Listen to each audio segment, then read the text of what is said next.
Mi nombre es Claudia Morales y durante los últimos 12 años he servido como jueza de lo familiar en el Tribunal Superior de Justicia, especializándome en casos de herencias y disputas testamentarias. Mi madrina, Esperanza Castillo, nunca supo esto porque desde que quedé huérfana a los 8 años, siempre me vio como la sobrina problemática que había arruinado su vida perfecta al convertirse en su tutora legal obligada. Todo comenzó cuando mis padres murieron en un accidente automovilístico. Esperanza, hermana menor de mi madre, se vio forzada a hacerse cargo de mí según las disposiciones testamentarias de mis padres. Desde el primer día dejó claro que mi presencia era una carga indeseada en su hogar. No sé por qué María me dejó esta responsabilidad. Se quejaba constantemente por teléfono con sus amigas, sin importar que yo estuviera cerca. Yo tengo mi propia vida, mis propios planes. Durante mi adolescencia, mientras Esperanza gastaba la herencia que mis padres habían dejado para mi educación en lujos personales y viajes, yo trabajaba medio tiempo para pagar mis estudios. Ella me había convencido de que la herencia era insuficiente para la universidad y que debía buscar becas o simplemente conformarme con trabajar después de la preparatoria. La universidad no es para todos, Claudia, me decía con su sonrisa condescendiente. Algunas personas están destinadas a trabajos más prácticos.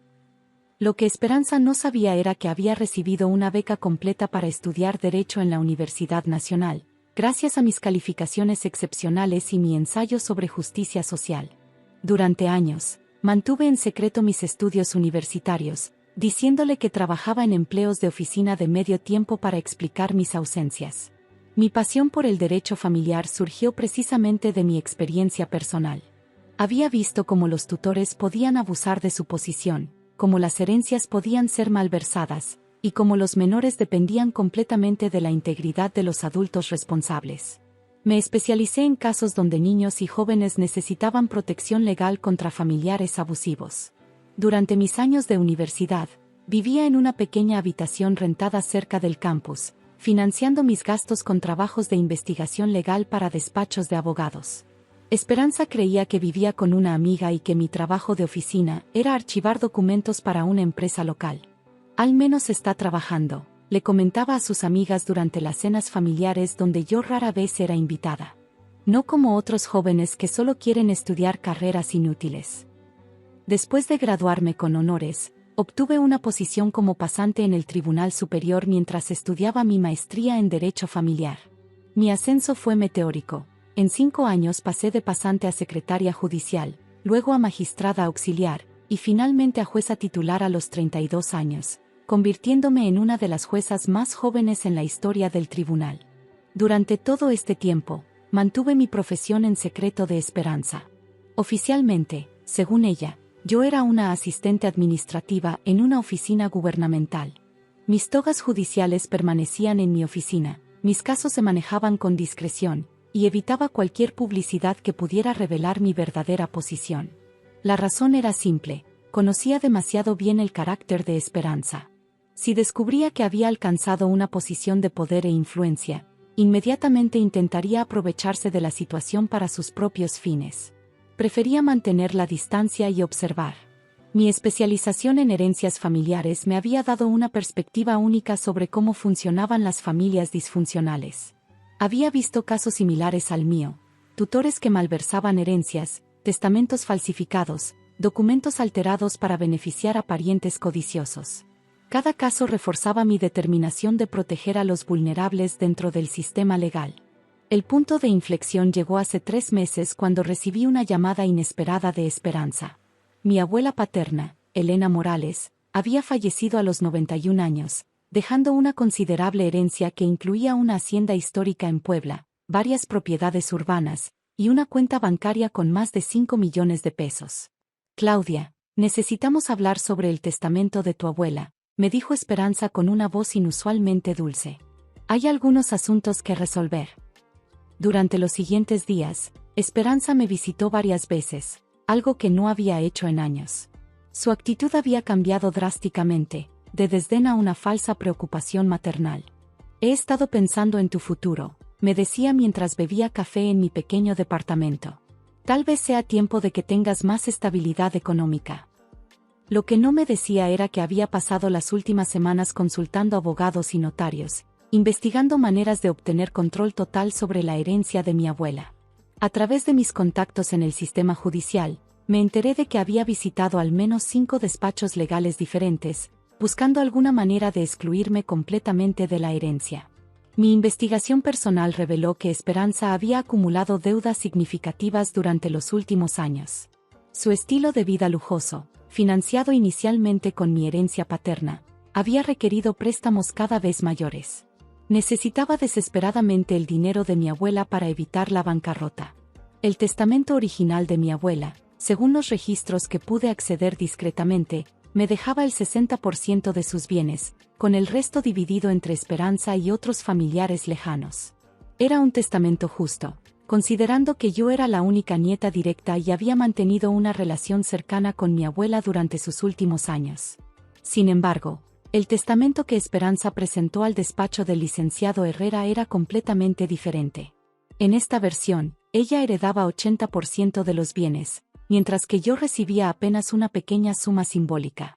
La firma de mi abuela parecía auténtica, pero mis años analizando documentos fraudulentos me habían enseñado a identificar las sutilezas de las falsificaciones. Claudia, me llamó Esperanza la semana pasada. Necesitas acompañarme al despacho del licenciado Herrera para la lectura oficial del testamento. El día de la cita, llegué al elegante despacho en Polanco vestida con un traje sencillo, manteniendo mi apariencia de asistente administrativa. El licenciado Herrera era un hombre mayor con reputación cuestionable, conocido en los círculos legales por aceptar casos éticamente dudosos a cambio de honorarios elevados. Señoritas Castillo y Morales, nos saludó mientras organizaba documentos sobre su escritorio de caoba. Procedamos con la lectura del testamento de la señora Elena Morales. Durante la lectura, observé cuidadosamente cada detalle del documento. La tipografía era inconsistente en ciertas secciones, las firmas de los testigos parecían demasiado similares entre sí, y la fecha de creación del testamento coincidía sospechosamente con el periodo en que mi abuela estaba hospitalizada por una neumonía severa que había afectado su capacidad cognitiva. Como pueden ver, concluyó el licenciado Herrera, la señora Elena Morales dejó la mayoría de sus bienes a su hija adoptiva, Esperanza Castillo, en reconocimiento de los años de cuidado que le brindó. Esperanza sonrió triunfalmente. Por supuesto, Claudia recibirá una pequeña cantidad. 50,000 pesos, que es más de lo que podría ganar en años con su trabajo actual. ¿Hay alguna pregunta sobre las disposiciones testamentarias?, preguntó el abogado, claramente esperando que yo aceptara la situación sin problemas. Tengo varias preguntas, respondí calmadamente. Comenzando por la autenticidad de este documento. Esperanza se irguió en su silla. ¿Autenticidad? ¿Qué estás insinuando? Este testamento presenta varias irregularidades que sugieren falsificación, continué, sacando mi teléfono para tomar fotografías del documento. No puedes hacer eso, gritó el licenciado Herrera. Este es un procedimiento legal privado. En realidad, tengo derecho a documentar cualquier evidencia de fraude legal, respondí tranquilamente. Esperanza se puso de pie abruptamente. Claudia, no sé qué juego estás jugando, pero esto es ridículo. Jamás heredarás nada, eres una fracasada sin estudios. Este testamento es final. Su explosión fue exactamente lo que esperaba. En ese momento, me levanté y me dirigí hacia la puerta donde había dejado mi portafolio. Saqué mi toga judicial y me la puse cuidadosamente sobre mi traje. En realidad, como jueza familiar, tengo evidencia de que este documento es completamente fraudulento. El silencio que siguió fue absoluto. Esperanza se había quedado congelada con la boca abierta, mientras el licenciado Herrera había palidecido visiblemente. Saqué mi identificación oficial y la coloqué sobre el escritorio. Jueza Claudia Morales Vázquez, Juzgado Familiar número 3 del Tribunal Superior de Justicia. Esto no puede ser real, tartamudeó Esperanza. Durante los últimos 12 años, me he especializado en casos de herencias fraudulentas, tutelas abusivas, y falsificación de documentos testamentarios. Este caso presenta todas las características clásicas de un testamento alterado. El licenciado Herrera intentó recuperar su compostura. Señora jueza Morales, estoy seguro de que hay una explicación. Licenciado Herrera, lo interrumpí, estoy familiarizada con su historial. 3 investigaciones previas por prácticas cuestionables, 2 sanciones del Colegio de Abogados, y una suspensión temporal en 2018. Saqué una carpeta de mi portafolio. También tengo aquí el testamento original de mi abuela, registrado apropiadamente en el Archivo General de Notarías hace 2 años, cuando ella estaba en pleno uso de sus facultades mentales. Esperanza finalmente encontró su voz. ¿Cómo tienes acceso a esos documentos? Como jueza, tengo acceso a todos los registros notariales cuando investigo posibles fraudes. El testamento auténtico me deja 60% de los bienes de mi abuela, tal como ella pretendía. Pero tú eres solo una asistente, murmuró Esperanza, su mundo desmoronándose frente a sus ojos. Nunca fui una asistente. Me gradué con honores de la Facultad de Derecho hace 15 años, obtuve mi maestría en Derecho Familiar, y he servido como jueza durante los últimos 12 años. La oficina gubernamental, donde supuestamente trabajo, es el Tribunal Superior de Justicia. Los siguientes 30 minutos fueron una confesión completa. Bajo la presión de enfrentar cargos criminales por falsificación de documentos, tanto Esperanza como el licenciado Herrera admitieron su conspiración para alterar el testamento. Esperanza había pagado 50,000 pesos al abogado para crear la versión falsificada, utilizando una firma que había practicado copiando durante semanas. ¿Por qué, Esperanza?, le pregunté cuando la realidad de su situación finalmente la golpeó. Estoy en bancarrota, sollozó. Gasté todo el dinero de tus padres hace años. Tengo deudas por millones. Pensé que si podía obtener la herencia de Elena, podrías continuar tu estilo de vida a costa de mi futuro, tal como hiciste cuando era menor.